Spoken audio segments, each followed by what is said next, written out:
Oke, Assalamualaikum warahmatullahi wabarakatuh. Selamat pagi semuanya, teman-teman warrior. Ya, kita gabung di sesi kelas pelatihan latihan beban pemula. Nah, tapi untuk sesi pagi ini, ya kita akan tanya jawab dulu ya bagi teman-teman yang mungkin newbie ya dari ketofastosis, yang memang baru mulai belajar low carb, yang mungkin sudah belajar keto gitu ya, yang sudah nyetop asupan karbohidrat. Nah, jadi sekarang kita adakan tanya jawab dulu nih bagi teman-teman yang mungkin masih ada pertanyaan ya seputar low carb, ketofastosis, keto ya atau karnivor ya. Nah, jadi banyak yang nanya karnivor tuh apaan sih ya. Jadi kalau karnivor tuh sebenarnya kalau di ketofastosis ya hewani ya. Nah, gitu. Jadi banyak yang masih berpikir karnivor itu adalah daging ya, makan daging semua. Nah, atau daging aja. Nah, itu nggak demikian ya. Jadi karnivor itu basically adalah hewani. Nah, gitu ya.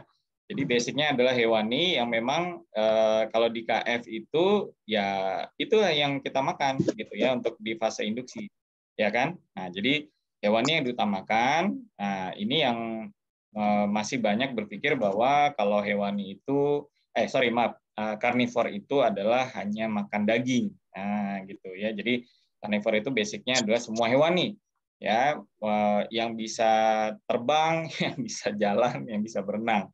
Nah, itu semuanya dan tentu saja bagi yang muslim yang halal ya.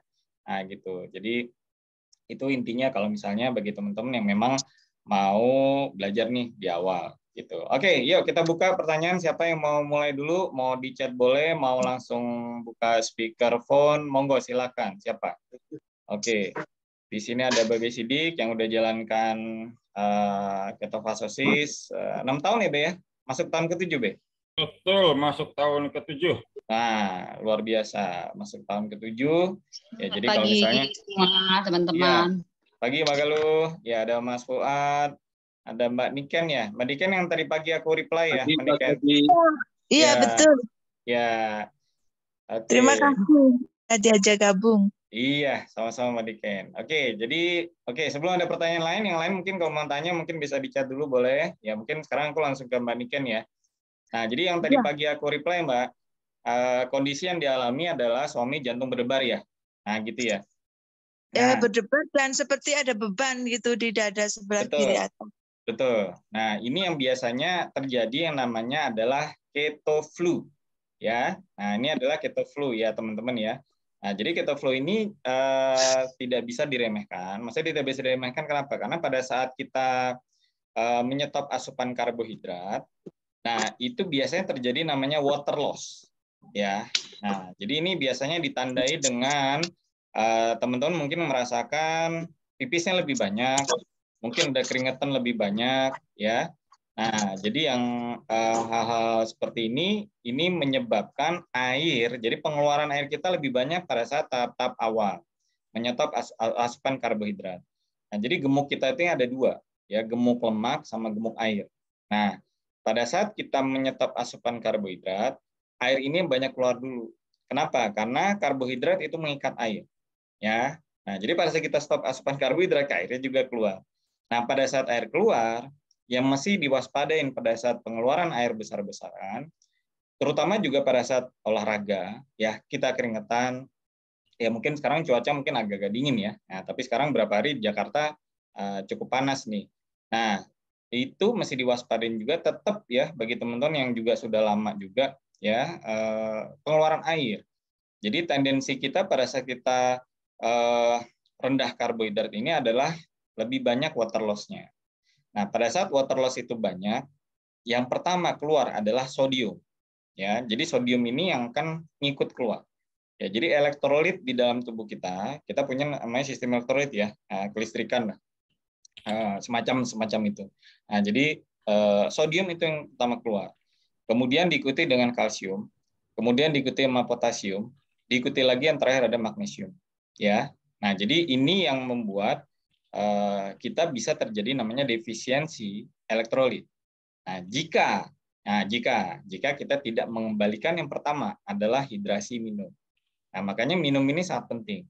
Ya, jadi jangan malas minum. Nah, supaya kenapa? Karena iya mineral loss juga benar Babe. Nah, jadi minum ini yang juga biasanya terjadi pada saat transisi ya. Nah, karena pada saat badan sudah menjadi fat adapted, yang kemudian otak kita menggunakan keton yang dari lemak tubuh, yang sehingga bisa terjadi sumber energi, kita sudah mulai craving-nya berkurang. Nah, pada saat mulai craving berkurang, kemudian ditandai juga kita malas makan. Betul nggak? Ya kan? Nah, pada saat malas makan, minum kita juga nggak minum. Nah, ini makanya minum harus suatu ya harus dilatih dulu. Karena kalau dulu pada saat zaman karbo, kita minumnya mungkin rutin. Kenapa? Karena kita nyamilnya banyak. Betul nggak? Ya, kita nyamil gorengan nih, beli gorengan habis itu minum. Betul kan? Nah, beli snack-snack di Indomaret, di mana segala macam, habis itu kita minum. Betul? Ya, jadi minumnya banyak kan? Nah, pada saat kemudian kita sudah fat adapted, kita udah kuat puasa. Nah, jadi ini sering ya ditanyakan bagi teman-teman yang baru kan. IF-nya saya harus berapa nih? Jadi sebenarnya puasa dalam kondisi kita ketosis itu sebenarnya yang pertama bisa dilatih itu benar. Ya, tapi yang kedua sebenarnya adalah itu terjadi dengan alamiah sebenarnya. Jadi puasanya itu adalah memang tidak lapar, ya bukan menahan rasa lapar. Nah, itu yang berbeda, gitu ya. Nah, jadi kalau bagi yang pemula, pakai VCO, kemudian MCT, ya MCT powder, seperti fat activator dan sebagainya itu bisa dilakukan. Itu untuk mempercepat produksi keton atau namanya ketogenesis di liver kita. Nah, jadi pada saat itu sudah terjadi, nah ditandai dengan teman-teman sudah tidak craving lagi, kemudian kok kayaknya nggak makan sarapan pagi terutama ya, sarapan pagi kayak nggak sarapan nggak apa-apa. Nah, itu sudah tanda-tanda sudah mengalami namanya fat adapted. Nah, tapi yang masih diwaspadain adalah yang tadi ya, Pak Niken gitu. Jadi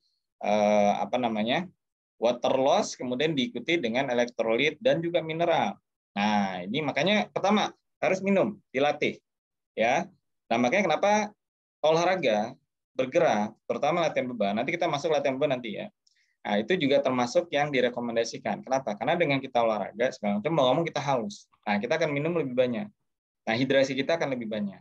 Nah, ketimbang kita nggak ngapa-ngapain mager, ya nggak minum nggak apa-apa gitu. Apalagi yang misalnya mungkin teman-teman yang muslim yang sering saum gitu ya, bahkan yang sering saum Daud gitu. Nah, itu kan kalau kita saum kita sama sekali nggak minum, betul nggak? Ya kan? Kita bisa nggak minum 13 jam, kita kuat. Nah, tapi dalam kondisi kita transisi, terutama lagi transisi ya, teman-teman. Nah, jadi transisi pada saat kita menyetop asupan karbohidrat, kemudian mengalami mulai badan fat, adapted, dan sebagainya. Nah, ini kondisi yang masih diwaspadain kalau kita kurang minum pertama. Yang kedua, tambahkan garam. Nah, jadi garam ini harus mulai teman-teman bawa kemana-mana. Ya, bawa. Saya punya ada botol kayak gini nih, saya bawa selalu keluar rumah. Ya, terserah. Maksudnya nggak harus kayak gini ya. Nah, tapi maksudku adalah bukan boleh, dianjurkan ya membawa garam krosok yang pertama atau garam Himsalt ya, Himalayan salt. Nah, terserah ya, tapi garam ini yang sangat penting ya, amunisi kita yang sangat penting untuk kita bawa kemana-mana. Kenapa? Karena itu tadi ya, defisiensi sodium terutama pada saat kita water loss, pada saat kita keto flu ya, transisi dari metabolisme karbo ke lemak. Nah, ini yang sering terjadi. Ya, gejalanya banyak. Kalau suaminya Mbak Niken jantung berdebar, ada yang kemudian kayaknya banyak deh, gejalanya sangat banyak. Nah, tapi kembali lagi gejalanya karena tersebut. Jelas ya Mbak Niken ya? Nah, Iya. gitu. Oke, Beh, ada mau ditambahkan, Beh? Silakan, Beh. Ya, jadi apa namanya itu pemahaman awal untuk melakukan ini start menuju ketopastosis, memang baiknya kita itu berkumpul di satu grup ya, biar dia bisa saling memberi informasi dan saling berbagi ya, karena tidak mudah untuk memahami seluruh protokol yang sudah di-share ya. Tapi minimal kalau dia di grup itu kita lebih enak untuk diskusinya. Setiap personil kan setiap orang punya permasalahan yang berbeda gitu ya. Kebiasaan olahraga ada yang biasa, ada yang enggak gitu, juga kebiasaan minum ada yang biasa, ada yang enggak, ada yang juga enggak biasa, asin, macam-macam. Lah ini kalau dia apa namanya itu nggak paham, ini yang membuat kita menjadi timbul berbagai masalah gitu ya. Tapi kalau kita banyak diskusi dimanapun juga kita ini apa namanya itu ada masalah, kita bisa apa namanya itu ini di grup, minimal hal-hal yang kecil-kecil ini bisa mudah apa namanya dipahami gitu. Pada prinsipnya kan paham dulu. Kalau sudah paham kan tindakannya kan lebih mudah gitu. Yang jadi masalah ini terjadi satu masalah kita nggak paham harus berbuat apa, membuat panik yang menambah masalah lagi gitu. Nah, prinsipnya seperti itu. Ya buat teman-teman ya, mungkin di sini ada yang bergabung tapi belum gabung di grup karena ada masalah dengan mengisi biodata. Nanti dilengkapi biodatanya ya. Kesulitannya di mana apa bisa saya bantu. Tapi minimal saya tahu kenapa apa namanya itu link sudah dikasih tapi belum diisi ya. Tapi nggak apa-apa. Tetap saya undang di grup ini supaya minimal dengan kita diskusi seperti ini lebih banyak pahamnya, jadi lebih apa namanya itu concern untuk mengisi datanya karena data itu diperlukan untuk kita memberikan arahan yang tepat gitu, entah itu gagal ginjal, entah itu kanker lain-lain gitu. Saya lebih mudah gitu, paling tidak dari berbagai apa namanya itu keluhan yang dialami ya, saya bisa memberikan masukan. Mungkin saya harus telepon, ngasih sedikit saran, semangat, apa segala gitu. Karena ini penting untuk semua jadi lebih semangat, paham, nggak ragu-ragu gitu ya, mau ini apa namanya itu berusaha dengan baik hingga dalam waktu singkat bisa adaptasi ke ketesis, penyakit-penyakitnya bisa tereliminasi hingga lebih nyaman gitu. Oke, lanjut lagi ke Sebi. Ya, terima kasih Bapak Sidik. Oke, pagi ini ada Dok Henry juga. Selamat bergabung Dok Henry. Oke, ya, Dok Henry gabung. Oke, jadi teman-teman yang belum tergabung karena di sini juga banyak kumpul dari ya anak-anak fitness yang baru belajar mulai low carb, yang dari ketofastosis, yang followernya Dr. Henry, ada followernya Dr. Piprim, ada followernya dokter-dokter lain gitu ya. Nah, jadi kita berkumpul di sini ya untuk aku siapkan wadah untuk tanya jawab nih karena kadang-kadang banyak pertanyaan-pertanyaan yang kalau kita jelaskan di dalam bentuk tulisan tuh kadang-kadang agak mumet ya. Gitu. Ya. Oke. Ada Coach Doni juga. Pagi Coach. Yo, pagi. Ya. Oke, bagi teman-teman yang belum kenal dengan Coach Doni di Keto Fitness, ya kami ada 4 coach. Aku sebagai lead coach-nya, kemudian ada Coach Rega, ada Coach Doni. Ya, Coach Doni lebih melatih di kalistenik. Ya, Coach Doni sudah naik BB. Mungkin kira-kira Coach singkat aja Coach, biar teman-teman yang baru gabung tahu nih. Karena banyak teman-teman yang merasa pada saat udah KF, udah keto, low carb, ya udah stop asupan karbohidrat, terus BB-nya hilang banyak, ya lemaknya hilang banyak, kemudian jadi ceking. Nah, ini Coach Doni salah satu yang ceking, kalau menurutku ceking habis. Gitu. Iya, Coach, singkat aja Coach, biar teman-teman dulu pas sebelum KF itu bobot 6970 lah ya. Jadi 6970 terus jalanin KF 6. Coach, videonya nyalain Coach. Udah. Oh, udah, oke. Iya. Oke. Udah nyala kok ya. Dulu. Oke ya. Oke, ya. Jadi jalanin ketofastosis itu di bulan Januari ya 2020. Ya ini kebetulan bulan ini juga udah yang ketiga tahun ya. Itu turun 22 kilo. Dari 22 kilo. 70, Bentar. ya 20 jadi stop asupan karbohidrat turun 22 kilo. Iya, itu okay, dalam waktu 6 bulan. 6 bulan sampai di Lebaran 2020 ya, di waktu Lebaran pandemi itu jadi 47. Jadi memang kecil banget, ceking banget ya. Ceking banget gitu loh. Terus ya alhamdulillah latihan beban sekarang itu udah naik sekitar 13 kilo lah. Ya 12-13 lah ya. 60 ya. 60-61 kayak gitu. Ringnya di situ. Ya alhamdulillah bisa naik segitu sih. Tapi memang naiknya ya butuh bertahap ya, butuh perjuangan ya. Jadi naik naik lemak sama naik otot itu kayak naik sepeda sama naik mobil ya. Kalau naik lemak itu naik mobil, cepet ya. Percaya cepet. 1 bulan aja mungkin bisa nambah 5 kilo. Bisa ya. Kalau mau kepingin naik lemak 1 bulan bisa nambah 5 kilo. Bahkan 10 kilo juga bisa kok ya. Yeah. Jadi kayak naik mobil. Tapi kalau naik otot itu kayak naik sepeda ya. Yeah. Pelan banget ya. Naik 1 kilo aja mungkin bisa butuh berbulan-bulan. Apalagi kalau udah kayak saya, kayak Mas Ebi gitu, naik 1 kilo bisa berbulan-bulan pasti. Kalau yang newbie gains ya, baru awal-awal itu biasanya cepet. Naik 5 kilo biasanya cepet. Ya 3 bulan asal konsisten, makannya juga banyak, ya tidurnya bagus. Naik 5 kilo itu biasanya cepet. Tapi begitu udah naiknya tinggi, biasanya naik sekilo itu mesti bertahap. Jadi buat warrior nggak usah khawatir ya, kalau misalnya BB-nya turun itu udah, kalau keto itu udah pasti fat loss, udah pasti berat badan turun. Kalau berat badannya nggak turun berarti ada yang salah protokolnya. Berarti masih ada kemasukan karbo. Ya biasanya masih terlalu banyak over karbo meskipun nggak makanan, karena ada yang bilang saya kok BB-nya cuma turun 3 kilo ya, habis itu nggak turun-turun lagi. Ternyata setelah dicek dia banyak makan, saya tanya, dia banyak makan kue keto. Ya bukan berarti kue keto nggak boleh ya. Ya kue keto boleh gitu loh. Cuman ya tetap dibatasin. Jadi dia terlalu banyak kue keto. Ya, terus habis itu cemilan-cemilan yang bumbu yang terlalu over ya. Akhirnya jadinya kayak gitu. Jadi kayak misalnya makan rendang itu daging rendangnya dagingnya dimakan tapi bumbunya juga terlalu banyak. Itu aja sih. Oke. Jadi nggak perlu khawatir ya.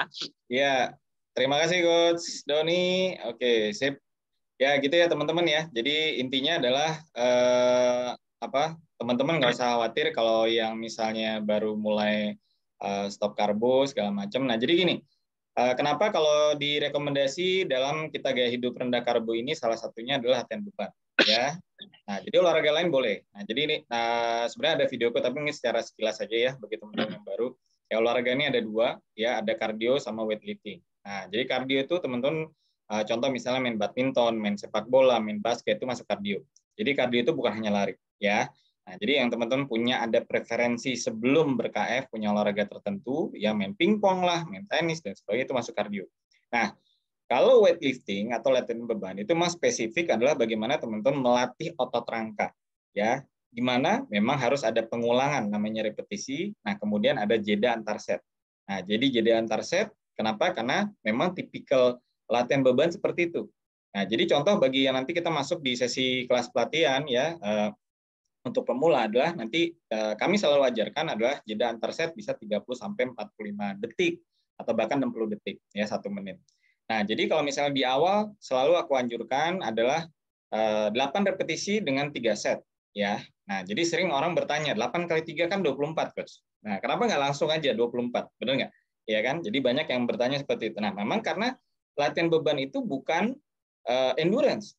Nah, jadi melatih beban untuk membuat namanya hipertrofi yang membuat otot kita makin membesar, ya itu adalah memang jeda antar set tersebut. Nah, jadi pada saat jeda antar set, ya kemudian kita istirahat, kita minum, kemudian kita lakukan lagi pengulangan. Nah, itulah memang yang akan membuat otot kita membesar. Itulah yang akan membuat hipertrofi namanya.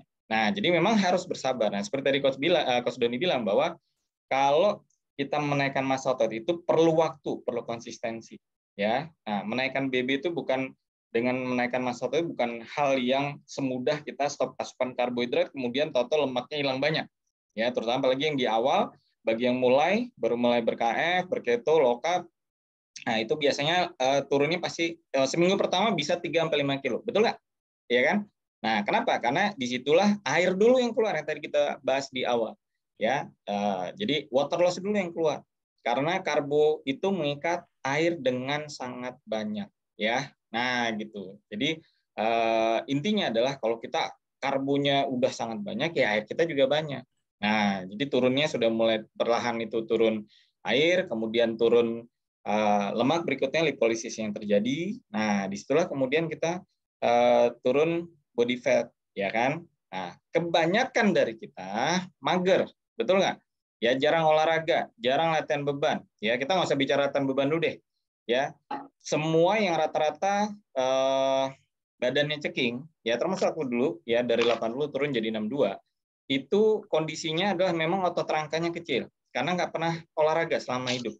Ya, malas, mager. Ya, itu aku dulu. Sama, serius benar. Nah, jadi bagi teman-teman yang memang magerman atau magerwati, ya sebelum berketo, ber-KF, ya itu biasanya hampir pasti otot rangkanya kecil.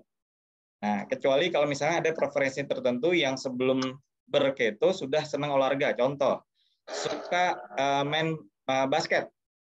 Ya, biasanya yang pertama badannya pasti agak lebih tinggi. Yang kedua, ya lengan di sini. Nah, ini tricepnya biasanya sudah kencang. Kenapa? Karena kalau untuk basket kan begini. Nah, jadi otot bagian lengan itu biasanya sudah terlatih. Yang suka berenang, ya biasanya otot dadanya sudah ada. Nah, dadanya juga sudah bidang, ya kan? Termasuk wanita juga, gitu. Jadi kalau misalnya ada yang nanya, Coach, ini dada saya terlalu besar, gimana ya ngecilinnya gitu. Makanya kalau aku tanya dulu suka berenang nggak? Iya suka. Itu nggak bisa dikecilin lagi, itu udah otot dada, gitu, ya kan? Nah, jadi yang bisa dikecilin adalah ya. Dan kalau misalnya olahraga tersebut sudah dilakukan dalam jangka waktu yang lama, sudah bertahun-tahun, 5 tahun lebih, dan sebagainya, itu ototnya udah permanen. Sama juga kalau misalnya ada yang nanya, Coach, ini sudah bagiannya ngecil semua, kok kaki kayaknya masih besar ya?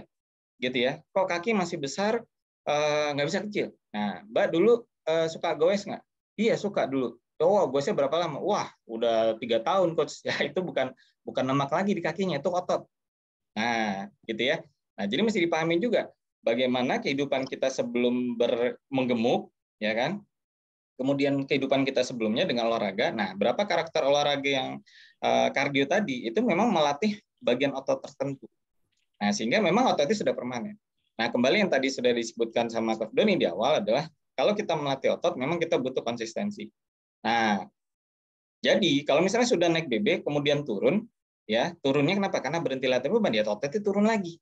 Makanya latihan beban itu harus rutin, konsisten dan rutin. Ya, jadi bukan gini. Ini sudah banyak terjadi ya. Bagi teman-teman yang mungkin paling malas sekalipun nih, Keto Fitness sudah menyediakan latihan ini setiap minggu. Ya, ini paling malas sekalipun teman-teman paksain aja setiap minggu nongol. Ya, gitu aja. Ya, setiap minggu pagi kami selalu adakan. Ya, sekitar hampir jam 8 lah, 7.45 sampai jam 8. Setiap pagi kami selalu adakan. Nah, semalas-malasnya teman-teman latihan beban, ikutin aja kelas Keto Fitness setiap pagi. Dah, gitu aja. Seminggu sekali rutin pun, ya, pasti akan ada perubahan ketimbang tidak sama sekali. Ya, paham ya, teman-teman ya. Karena sudah dibuktikan, ada teman-teman yang mereka hanya latihan nih Sabtu Minggu saja karena sibuk dan sebagainya. Oke, Coach, saya komitmen Sabtu Minggu aja gimana? Nggak ada masalah. Ternyata memang kenaikan massa ototnya ada. Nah, jadi kuncinya dalam latihan beban itu adalah konsistensi. Nah, konsistensi. Ya, kurang lebih kayak gitu. Oke, tadi ada nanya siapa, Beh?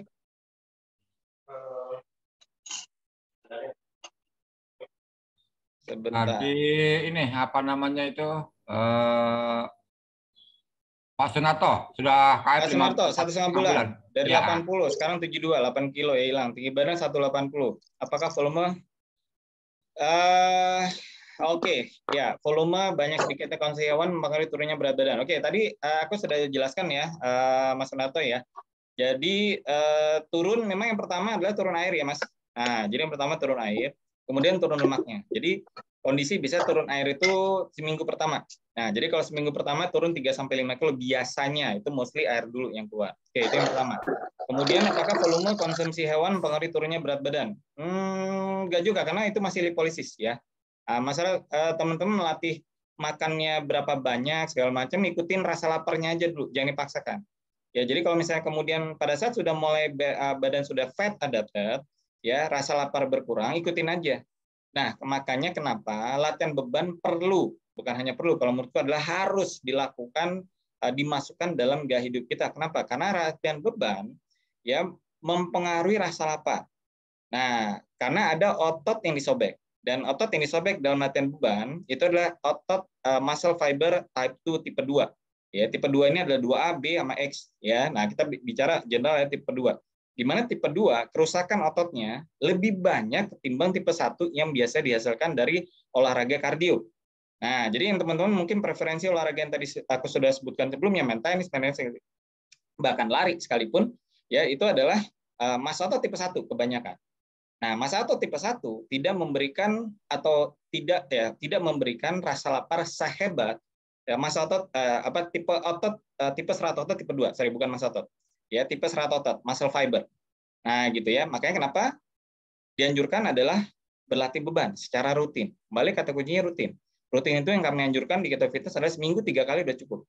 Bahkan even 2 kali cukup.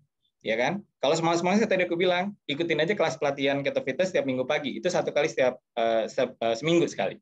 Ya. Nah, jadi itu ya. Nah, jadi apakah volume mempengaruhi turunnya berat badan? Ya, mostly memang karena ada di polisinya. Tapi kalau misalnya memang lagi udah fat adapted, rasa lapar yang berkurang segala macam, ikut aja rasa laparnya ya, Mas.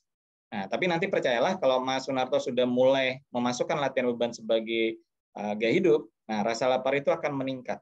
Nah, gitu ya. Jadi makanya kenapa kalau misalnya mungkin banyak yang heran, kok orang-orang teman-teman yang udah diet keto, udah ketofastosis, tapi kok makannya bisa banyak. Nah, gitu. Karena itu rasa laparnya nggak dibuat-buat. Gitu, karena emang lapar. Karena udah latihan beban lapar. Apalagi kalau misalnya teman-teman lihat latihanku memang udah volume besar, intensitas besar. Wah, itu kalau udah habis latihan laparnya setengah mati. Gitu ya. Nah, jadi itu tadi. Nah, jadi bahaya tanda kutip ya, bahaya tanda kutip adalah pada saat kondisi tubuh sudah fat adapted, tidak melakukan latihan beban adalah kita mudah kenyang. Nah, pada saat kita mudah kenyang, makan telur 3 aja sehari cukup kuat. Bahkan sangat kuat. Teman-teman melakukan water fasting WF3 gitu ya, 3 hari nggak makan, kuat. Tapi masalahnya adalah nutrisi kita bagaimana? Tubuh kita butuh nutrisi loh. Ya. Nah, jadi banyak sering terjadi adalah di sini kita tidak kuat-kuatan berapa lama kita puasa, enggak, ya kan? Nah, tapi bagaimana kita mengadjust ya gaya hidup ini sesuai dengan kondisi tubuh kita. Yang bagi teman-teman mungkin ada penyakit, ada ini, nah sudah merasakan perbaikan. Kenapa? Karena inflamasinya sudah turun. Ya, peradangan di tubuh sudah turun. Nah, jadi apapun penyakitnya, rata-rata mostly sudah ada perbaikan. Nah, gitu ya. Nah, gitu. Jadi intinya adalah kembali ke bagaimana teman-teman mulai belajar latihan beban untuk menambah rasa lapar. Ya, nanti kalau bagi yang baru pertama kali hadir, nanti ikutan kelas pelatihan, ya. Jangan heran nanti begitu selesai siangnya, atau bahkan nggak usah siang, nunggu 30-10 menit, setengah jam sampai 1 jam, itu rasa laparnya udah mulai ada. Ya, gitu. Oke. Oke, Mafi. Ini apa namanya itu sama masalah makan ya. Ya, silakan Be, tambahkan Be. Apa namanya itu KF ini kan bukan diet tapi pola hidup, merubah metabolisme karbohidrat ke metabolisme lemak ya. Jadi ya karena dia bukan diet, jangan takut untuk makan kalau lapar gitu loh. Nah, ini jadi masalah ya dari beberapa yang apa namanya itu yang chat ya. Membatasi makan padahal masih lapar. Nah, ini juga salah gitu. Jadi kalau dia memang masih lapar ya makan aja nggak apa-apa. Kan ada jam puasa, ada jam makan. Tadi jam makan itu dari jam 12 siang hingga jam 8 malam itu boleh makan berkali-kali gitu. Cuma dianjurkan akhir daripada jam makan jam 8 malam itu memang kondisi benar-benar kenyang. Kenapa? Supaya tidurnya sempurna. Kalau kita apa namanya itu refill jam 12 gitu ya. Makan dibatasi, cuma seiris daging ayam gitu. Masih terasa lapar, nungguin jam 8 malam. Nah, ini juga nggak benar gitu loh. Oke, Coach, itu masih ada pertanyaan lagi, monggo dilanjut. Iya. Oke, ya gitu ya teman-teman ya. Oke, kita lanjut lagi. Ya. Izin bertanya. Ya, monggo silakan. Mengatasi sembelitnya gimana ya? Oke, sembelit. Oke, sembelit teman-teman bisa atasi yang pertama dengan cincau hijau ya, cincau hijau ya, jangan hitam, yang hijau. Nah, ini banyak pertanyaan, kenapa bukan yang cincau hitam? Karena yang cincau hitam itu biasanya ada karbonya. Ya. Nah, jadi ada tepung tapiokanya. Nah, jadi cari cincau hijau, termasuk yang cincau hijau yang dijual abang-abang keliling. Kalau misalnya Jabodetabek itu ada tuh, nggak tahu di daerah ya. Nah, cincau hijau ya. Nah, terus yang kedua agar-agar boleh, plain. Nah, kemudian yang lain Be, silakan Be, mungkin tambahkan Be. Untuk mengatasi rasa sembelit, bergerak itu yang utama juga, bergerak. Ya, bergerak itu yang utama. Jadi sembelit itu termasuk salah satu dari ini apa namanya itu gejala dehidrasi ya. Jadi dikoreksi lagi ya gimana kecukupan ininya apa namanya itu cairannya sama mineral. Ditambah lagi pastikan tidurnya sedapat mungkin tidurnya diperbaiki dan ditambah. Ini sangat mempengaruhi sekali ya kalau dia tidurnya bermasalah. Kalau tidurnya bermasalah, biasanya itu minum juga males, apa juga males gitu. Lah ini mengakibatkan juga apa namanya itu BAB-nya juga bermasalah gitu. Ya, jadi kita kembalikan lagi koreksi di 5 pilarnya gitu. Selain olahraga ya sangat baik karena membantu pergerakan peristaltik di pencernaan sehingga apa namanya itu jalannya usus itu lebih elastis, lebih ini untuk mendorong sisa sampah keluar. Kurang lebih seperti itu. Silakan lanjut lagi. Ini Pak Priyama. Priyanka, silakan Mas Priyanka. Ya, selamat pagi Coach dengan Mbak Bel. Ya, saya kan obesitas, berat badan sekitar 135. Saya sudah ikut keto sekitar 2 minggu. Kalau misalnya ikut keto, apakah harus ada hitung-hitung defisit kalori? Dengan juga mau tanya untuk rutinitas olahraga itu apakah 3 kali seminggu angkat beban atau harus dengan kardio? Terima kasih. Oke, ini pertanyaan yang sangat menarik ya. Jadi kita langsung jawab aja. Nah, jadi yang menarik adalah ya kalau dengan kita sudah menyetop asupan karbohidrat, ya kita nggak perlu hitung-hitungan defisit kalori, ya karena defisit kalorinya terjadi alamiah, ya. Nah, jadi teman-teman nggak usah sibuk ngitung kalori segala macam, ya. Aku sebagai personal trainer aja nggak mengajarkan bagi yang turun ya. Nah, bagi yang mau turun BB ya, nanti beda lagi ada hitung-hitungan kalau misalnya mau naik BB dengan surplus kalori. Nah, tapi intinya adalah dari zaman kapanpun orang sudah tahu bahwa kalau misalnya kita mau turun BB itu adalah defisit kalori, mau naikin BB adalah surplus kalori, ya itu dulu. Nah, jadi di dalam kita pada saat kita menyetop asupan karbohidrat, nah kemudian tubuh kita menjadi namanya fat adapter, ya otak kita mendapatkan energi dari keton yang dihasilkan di liver, dari asam lemak yang dari tubuh kita termasuk body fat ini, body fatnya kita banyak ya, itu adalah sumber energi dan kemudian otak sudah bisa mengakses tangki bahan bakar energi lemak di tubuh kita. Nah, disitulah kita mengalami yang namanya itu tadi ya craving berkurang, ya kemudian kita udah nggak pengen nyami lagi, kemudian kita udah merasa cepat kenyang, ya kan? Nah, sehingga yang terjadi adalah defisit kalorinya terjadi alamiah. Nah, jadi gitu ya Mas ya.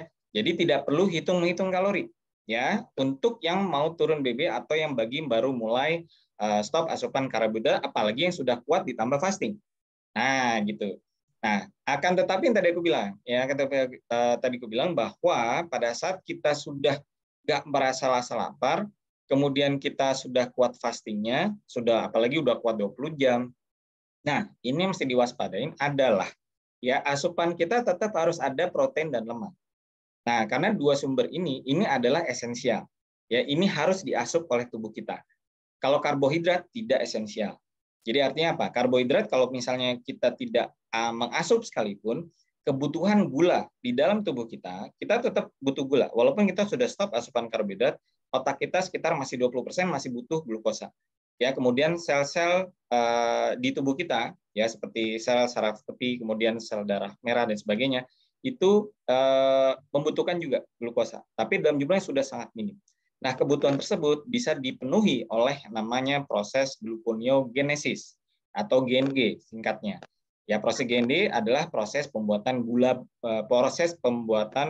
buatan ya. Nah, jadi gula sintesis di liver. Yang asalnya dari mana? Asalnya adalah dari protein dan lemak. Lemaknya juga bisa dipakai dari lemak tubuh, bukan hanya lemak asupan. Nah, jadi protein dan lemak harus ada asupan.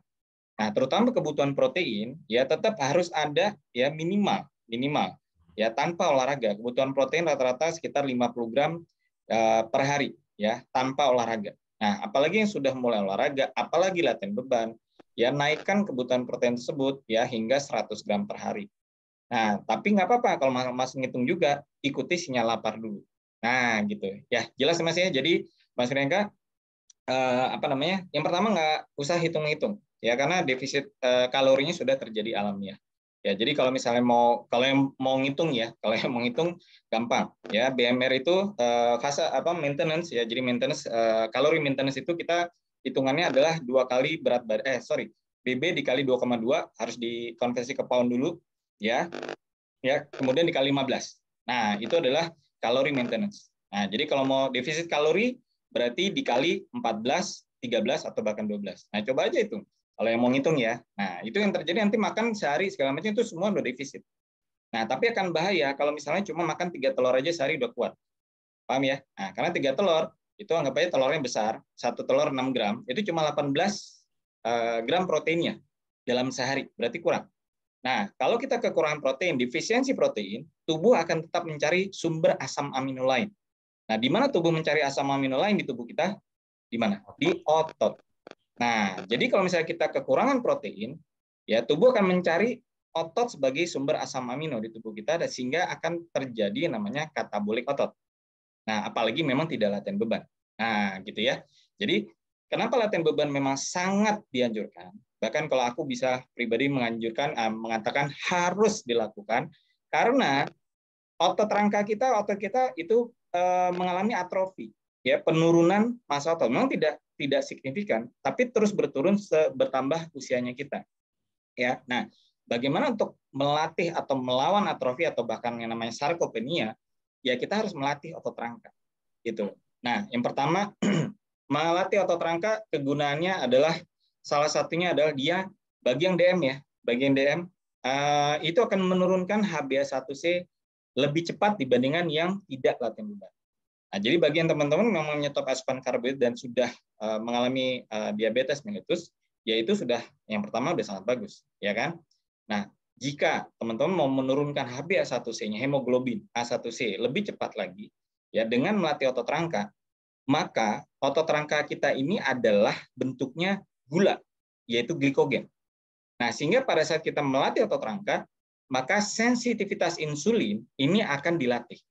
Nah, pada saat kita diabetes, kita berpenyakitan yang lain, jantung, ya mungkin penyakit-penyakit yang sindrom metabolik ya. Nah, itu semuanya terjadi karena namanya insulin resisten. Jadi insulin di tubuh kita sudah resist, menurunkan gula darah. Jadi kita makan itu kalau kita makan karbo spike insulinnya sangat tinggi, ya kan? Nah, spike gulanya juga sangat tinggi. Nah, si insulin pada saat gula tinggi itu dia akan menormalkan, menurunkan. Nah, gitu. Tugas insulin seperti itu yang dihasilkan dari kelenjar pankreas. Nah, jadi tugas dia adalah begitu gula naik, set turun. Ya, gula naik, set turun. Nah, tapi karena kita sudah kebanyakan asupan karbohidrat, si insulin udah capek. Aku udah capek deh, udah males gitu kan. Udah biarin aja terserah. Itu namanya insulin resisten gitu. Jadi insulinnya udah capek. Nah, untuk mengembalikan jadi sensitif gimana? Salah satunya memang menyetop asupan karbohidrat dan fasting itu sangat bagus. Nah, tapi melatih otot rangka ditambah melatih otot rangka itu akan jauh lebih bagus lagi. Kenapa? Karena otot rangka dilatih, sensitivitas insulin makin bagus, ya uptake glukos. Jadi si otot rangka ini dia akan menarik peredaran gula darah yang ada di tubuh kita yang tadinya banyak sekali, dia akan ditarik sama otot rangka.